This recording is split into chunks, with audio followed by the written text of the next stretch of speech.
પુરુષની ઇજ્જત કેટલી હોય છે એ આજે હું તમને ખૂબ સુંદર વાત કરી રહ્યો છું.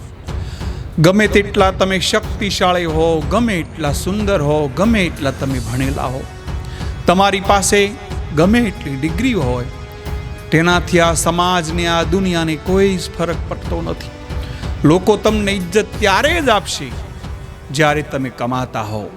જો તમે કમાશો નહીં તો ઘરમાં પણ તમારી કૂતરા જેવી હાલત થઈ જશે.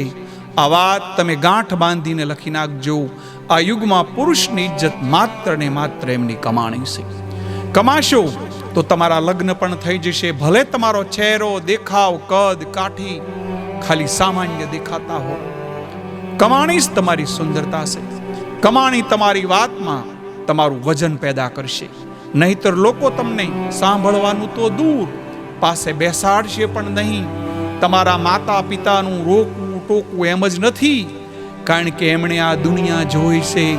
તેમની વાત તમે માનજો, નહીતર તમારે જીવન પર પસ્તાવવું પડશે. કારણ કે પુરુષની ઇજ્જત ફક્ત કમાણી જ છે. એટલા માટે ખાસ ધ્યાન રાખજો.